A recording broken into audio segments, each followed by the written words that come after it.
We are used to living with the illusion of control.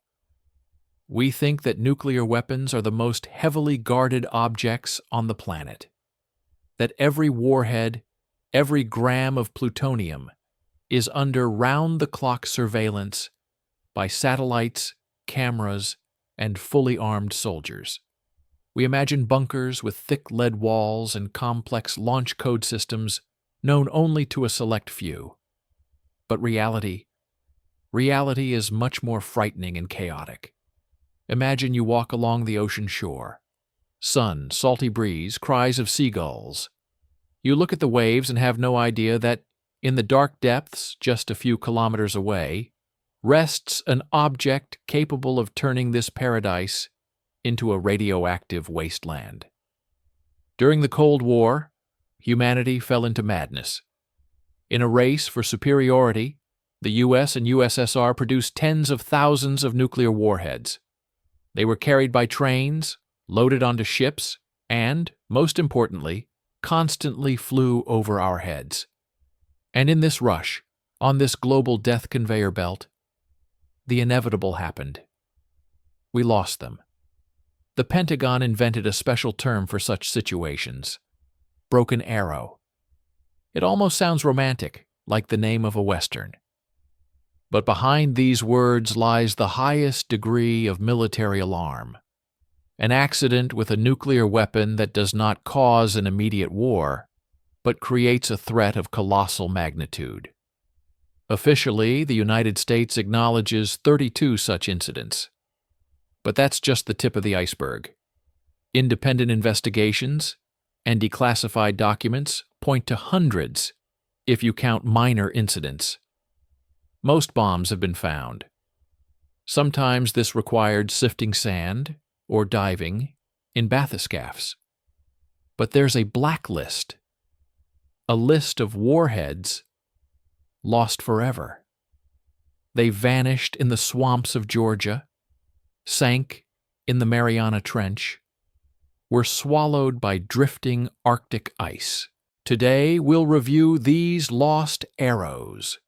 We'll reconstruct the chronology of disasters, learn how the CIA tried to steal a Soviet nuclear submarine, and ask how many megatons of uncontrolled energy are right now waiting at the bottom of the world's oceans.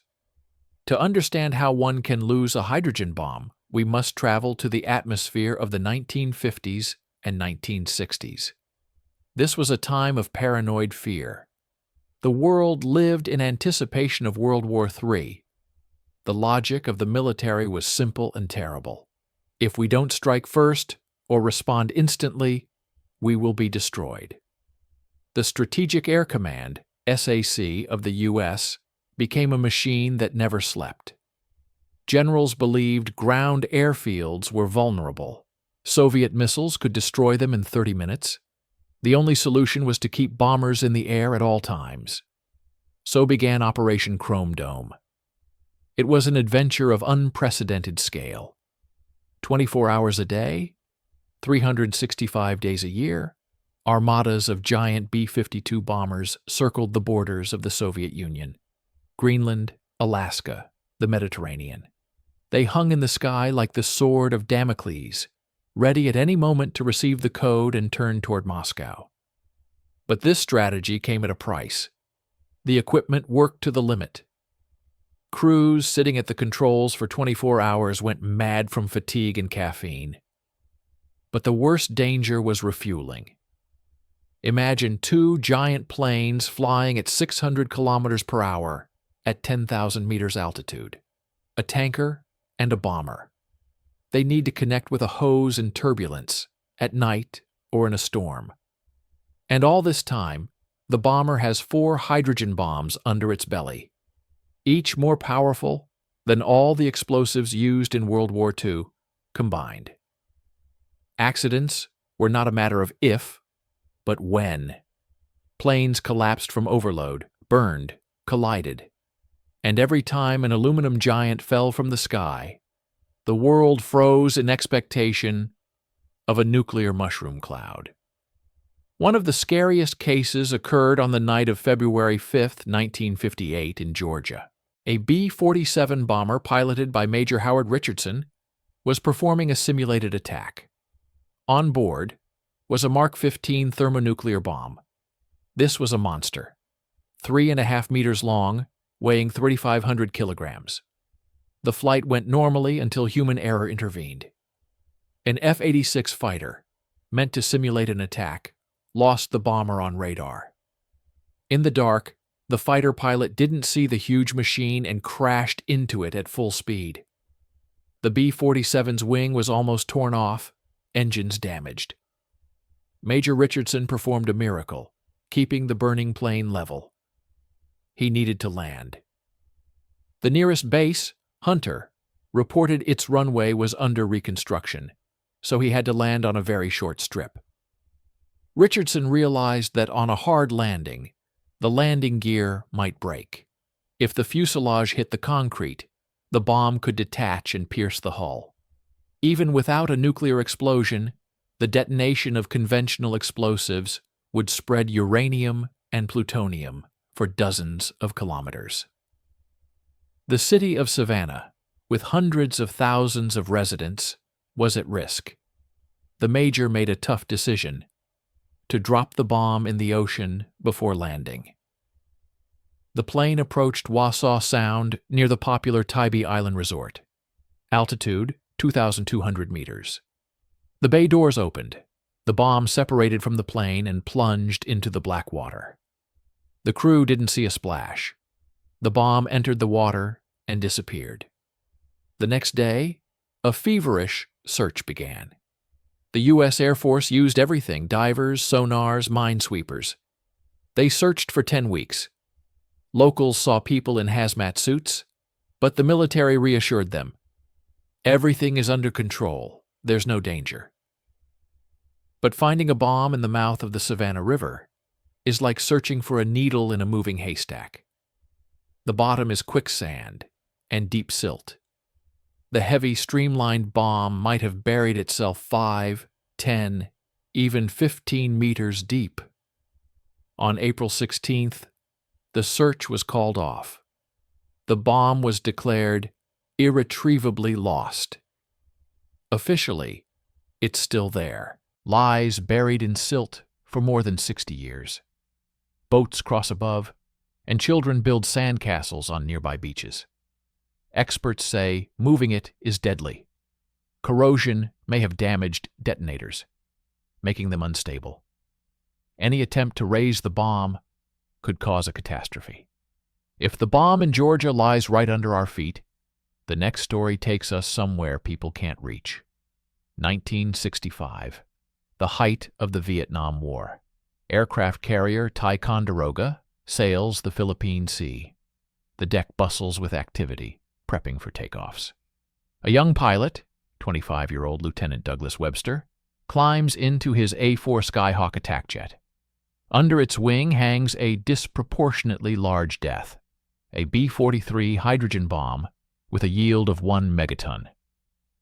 A tragic accident occurs. A technical error. The plane is being moved, but the wheel chocks don't hold it. The jet starts rolling toward the edge of the deck. The pilot hits the brakes, but the wheels skid on wet metal. The deck crew scatters in horror. The plane tips over the railing and falls into the ocean. The pilot, the plane, and the bomb sink like a stone. There was no chance of rescue. But the horror wasn't just in the pilot's death. The ship was only 100 kilometers from Okinawa, Japan. Japan, the only country ever hit by nuclear bombardment, strictly bans nuclear weapons on its territory or in its waters. Admitting the loss of a megaton bomb near Japan could cause a major international scandal. It might even destroy the U.S.-Japan military alliance. The Pentagon decided, stay silent. The pilot's parents were told he died on duty. No details. The world only learned that Lieutenant Webster became the eternal guardian of a nuclear bomb at 4,900 meters deep in 1989. There, In total darkness, under pressure of 500 atmospheres that flattened the plane like a pancake, the warhead still lies. Even modern technology can't recover it. Sometimes bombs don't sink. Sometimes they fall on land. And then real hell begins. 1966. Skies over Spain, village of Palomares, B-52 again. Operation Chrome Dome again. During refueling, the bomber collides with the tanker. A blast in the sky destroys both planes. 7 crew members died. 4 hydrogen bombs fell out of the disintegrating B-52. 1 deployed its parachute and landed softly in a dry riverbed. The 4th fell into the sea, and its search turned into an 80-day thriller with experimental bathyscaphs. But 2 bombs hit the ground at immense speed. Their parachutes did not open. There was no nuclear explosion. The safety systems worked perfectly. But each hydrogen bomb is surrounded by a shell of regular explosives needed to compress plutonium. Upon impact, these explosives detonated. Explosions turned the radioactive filling of the bombs into dust. The tomato fields of Palomares were covered in a cloud of plutonium. It was nightmare. U.S. military personnel who arrived had to cut off the topsoil over hundreds of hectares. Thousands of barrels of contaminated Spanish earth were shipped back to the U.S. To calm panicking tourists and locals, the U.S. ambassador and Spanish minister staged a public swim at the beach. But what was off camera? Radiation levels in some zones were off the charts. Palomares still remains a place where Geiger counters are restless, and locals have spent decades demanding a full cleanup. You might think flights with nuclear weapons were canceled after Palomares. But no. Operation Chrome Dome continued until 1968, until a disaster in Greenland, near Thule Air Base. A fire broke out aboard a B-52 flying over Arctic ice. Someone put foam pillows too close to the heater's vent. Smoke filled the cockpit. The electrics failed. The crew ejected. The uncontrolled plane, with 4 thermonuclear bombs, crashed into the ice of North Star Bay. The impact was so strong that conventional explosives detonated in all 4 bombs. Burning jet fuel, plane debris, and plutonium melted the ice. Contaminated debris tore through the ice and sank. The cleanup operation was called Project Crested Ice. In polar night, at -40, hundreds of people scooped up black radioactive snow. Years later, journalistic investigations and workers' testimonies hinted that not everything was recovered. There's a persistent theory, supported by some declassified data, that one bomb's core, the secondary stage, was never found. It may still lie at the bottom of the bay beneath Greenland's eternal ice. We often talk about planes, but the ocean hides even darker secrets tied to submarines. In 1968, the U.S. submarine Scorpion disappeared in the Atlantic. It lies at 3,000 meters with 2 nuclear torpedoes. But the most incredible story involves the Soviet submarine K-129. In 1968, a Soviet diesel-electric sub with 3 ballistic nuclear missiles on board vanished in the Pacific Ocean. The Soviet Navy searched for months, but couldn't find it. The Americans, thanks to the SOSUS ocean listening system, knew exactly where it sank. The CIA devised a crazy plan: secretly raise the Soviet sub from 5 kilometers deep to capture its codes and nukes. This was Project Azorian. Billionaire Howard Hughes built the giant ship Glomar Explorer, supposedly to mine manganese from the seabed. In 1974, the Americans tried to raise the sub with a massive claw. But the K-129 hull broke apart. Part of the sub, with 2 nuclear missiles, fell back into the abyss. Only the bow was retrieved. But 2 or 3 Soviet R-21 nuclear missiles still lie down there, disturbed but unfound. There was also the tragedy of Sub K-219 in 1986, which took about 30 nuclear warheads to the bottom of the Sargasso Sea. There was the Komsomolets in the Norwegian Sea. By Greenpeace's most conservative estimates, today at least 50 nuclear warheads are rusting at the bottom of the world's oceans. 50 bombs. And that's just those we know about. What happens to these bombs now at this very moment? Time and salt water are relentless. Metal casings rust. Seals fail. Scientists debate not whether a leak will occur, but when. The bomb off Georgia has been lying there for almost a lifetime. The uranium and plutonium inside are eternal prisoners, with half-lives of thousands of years. They will outlive us, our children and grandchildren. These broken arrows are not just forgotten trash.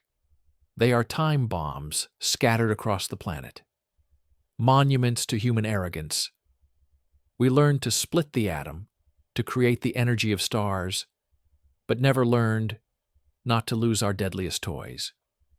The next time you swim in a warm sea or walk a beach, remember, the ocean knows how to keep secrets, but it never forgets.